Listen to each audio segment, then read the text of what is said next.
एक समय की बात है जब एक शहर में अंकित नाम का एक लड़का रहता था। उसका बस एक शौक था, नई नई लड़कियों के साथ घूमना। वो हमेशा अपनी चिकनी चुपड़ी बातों में एक नई लड़की को फंसाता और फिर उसके साथ टाइम पास करके उसे छोड़ देता। उसको ये सब करने में अपनी बड़ी शान महसूस होती थी। वो हमेशा अपने दोस्तों को बड़े गर्व के साथ ये सब बातें बताता था। एक दिन की बात है जब अंकित और उसके दोस्त कॉलेज कैंटीन में बैठे होते हैं। तभी वहाँ एक बड़ी ही खूबसूरत पर बड़ी सीधी सादी और सिंपल सी लड़की आती है। वाह यार, देख तो कितनी सुंदर लड़की है। हाँ, सुंदर तो है पर मेरे टाइप की नहीं है। अबे ये बोल कि तू उसके टाइप का नहीं है। ये लड़की किसी लड़के से बात भी नहीं करती है। बात करना तो दूर, किसी को देखना भी पसंद नहीं करती। मुझे कोई भी लड़की मना नहीं करती, समझा? पर ये तो पक्का करेगी।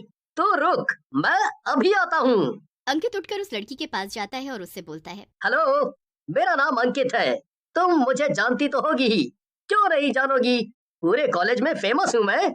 ऐसा क्या किया है तुमने जो तुम पूरे कॉलेज में फेमस हो? मैंने तो नहीं सुना कभी तुम्हारे बारे में। तुम हो कौन जो मैं तुमको जानूं? मेरा रास्ता छोड़ो, मेरी क्लास है, मैं कॉलेज में पढ़ने आती हूँ, समझे? इतना कहकर प्रिया वहाँ से चली जाती है और अंकित के दोस्त उस पर हंसने लगते हैं। मैंने तो पहले ही कहा था, पर तुझे तो अपनी बेइज्जती करवानी थी ना। अब हो गई तसल्ली।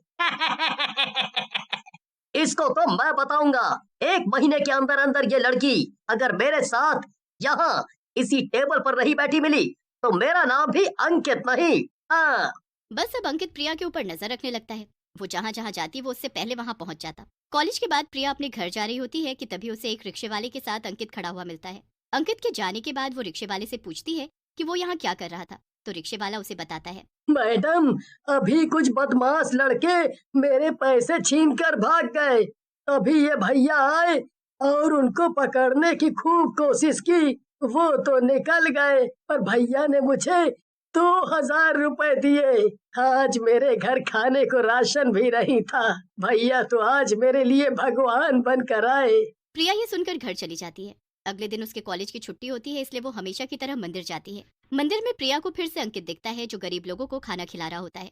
प्रिया तो ऐसे देख बिल्कुल हैरानी रह जाती है। ये लड़का तो वही है जो कॉलेज में मेरे साथ बदतमीजी कर रहा था। सच में यकीन ही नहीं होता मुझे तो।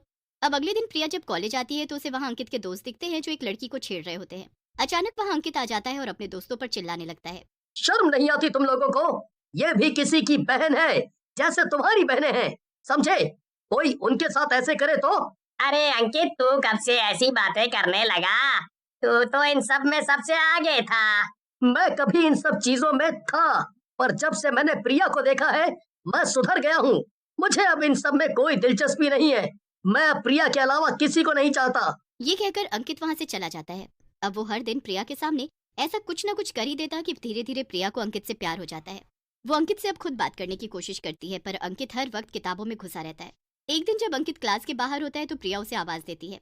अंकित, इधर आओ, मुझे तुमसे कुछ बात करनी है। हाँ, बोलो ना। यहाँ नहीं, कैंटीन में चलते हैं ना, मुझे बहुत भूख भी लगी है। अंकित और प्रिया दोनों कैंटीन में जाकर बैठ जाते हैं और फिर वहाँ प्रिया अंकित से अपने प्यार का इजहार करती है। अंकित ये सुनकर बहुत खुश हो जाता है। मैं तुमको बता नहीं सकता कि आज मैं कितना खुश हूँ।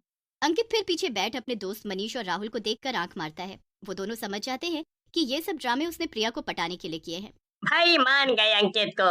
आखिर इसने जो बोला वो कर दिखाया। देख तो, इसी टेबल पर प्रिया के साथ बैठकर खा रहा है, वो भी 1 महीने से पहले। सही कहा तूने। अब प्रिया और अंकित हर वक्त साथ घूमने लगते हैं। अंकित प्रिया से झूठे शादी के वादे करने लगता है और प्रिया भी उसकी बातों को सच मानती रहती है। एक दिन प्रिया को अचानक कुछ दिन के लिए अपने गांव जाना पड़ता है। प्रिया के जाते ही अंकित वापस अपनी हरकतों पर आ जाता है और एक नई लड़की पटा लेता है। एक दिन प्रिया अचानक कॉलेज आ जाती है। वो अंकित को एक लड़की के साथ देखकर आग बबूला हो जाती है। अंकित, ये सब क्या है? कौन है ये लड़की? पूजा नाम है मेरा और मैं अंकित की गर्लफ्रेंड हूँ। क्या बकवास कर रही है ये लड़की? कोई बकवास नहीं कर रही है, सच बोल रही है। और तुम जरा तमीज से बात करो मेरी गर्लफ्रेंड से। ये तुम क्या बोल रहे हो अंकित? हम तो शादी करने वाले थे ना, हम तो एक दूसरे को पसंद करते हैं ना।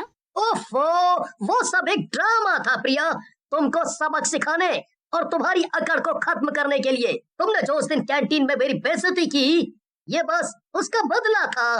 नहीं, तुम ऐसा नहीं कर सकते। प्रिया अंकित के आगे खूब गिड़गिड़ाती है, रोती है, पर अंकित उसे घास भी नहीं डालता। प्रिया रोती हुई अपने घर चली जाती है और कमरा बंद करके रोती रहती है। उसके बाद वो बार बार अंकित को फोन करती है, पर अंकित उसका फोन हर बार काट देता है। प्रिया अब हर दिन अंकित को पूजा के साथ घूमते देखती है। प्रिया से ये सब बिल्कुल भी बर्दाश्त नहीं हो रहा होता और वो आत्महत्या कर लेती है। मरने के बाद प्रिया चुड़ैल बन जाती है और अंकित से बदला लेने का ठान लेती है। नहीं छोड़ूंगी मैं अंकित को, ऐसा सबक सिखाऊंगी कि कभी दोबारा किसी लड़की के साथ ऐसा नहीं कर पाएगा। अंकित को जब प्रिया के मरने का पता चलता है तो उसे कोई फर्क नहीं पड़ता। कुछ दिन ऐसे ही निकल जाते हैं और फिर पूजा का जन्मदिन आता है। पूजा सबको जन्मदिन की पार्टी में बुलाती है। पार्टी किसी क्लब में हो रही होती है। वहाँ थोड़ा अंधेरा होता है और सब मजे से डांस कर रहे होते हैं।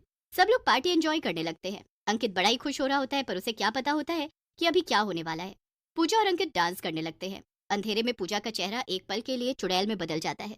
अंकित ये देखकर एकदम डर जाता है और पूजा को पीछे धक्का दे देता है। चुड़ैल चुड़ैल। अंकित, तुम अपनी गर्लफ्रेंड को ऐसे कैसे बोल सकते हो? ये क्या बोले जा रहे हो? पागल पागल हो गए हो क्या? लगता है अब इसका तुमसे मन भर गया है, इसीलिए तुम अब इसे चुड़ैल दिख रही हो। इसका क्या मन भरेगा मुझसे? अब तो मैं ही इसे छोड़ देती हूँ। जाओ, निकल जाओ मेरी पार्टी से, दोबारा अपनी शक्ल मत दिखाना। पूजा बड़ी बेइज्जती करके अंकित को वहाँ से भगा देती है। कुछ दिन बाद अंकित फिर वैसे ही हो जाता है। वो लड़कियों के आगे पीछे घूम रहा होता है।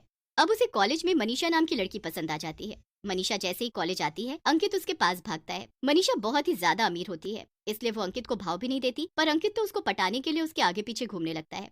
आखिरकार वो मनीषा को पटा ही लेता है और एक दिन दोनों कैंटीन में कुछ खा रहे होते हैं।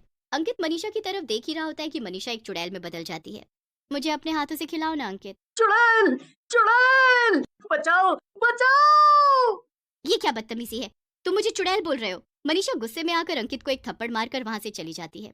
सब लोग अंकित पर जोर जोर से हंसने लगते हैं, पर अंकित की हालत बहुत बुरी हो रखी होती है। अरे भाई, क्या हो गया है तुझे? हर किसी लड़की को तू चुड़ैल चुड़ैल बोल रहा है। मैं कोई झूठ नहीं बोल रहा।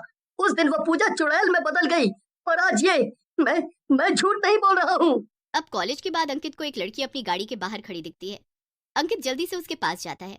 हेलो, क्या आप मेरी मदद करेंगे? मेरी गाड़ी स्टार्ट नहीं हो रही है। वैसे आपको कहाँ जाना है? मेरे पास गाड़ी है, मैं आपको पहुँचा दूंगा, अगर आपको बुरा ना लगे तो। हाँ हाँ बिल्कुल, आप ले आओ अपनी गाड़ी। अंकित मनीषा को अपनी गाड़ी में बिठा लेता है।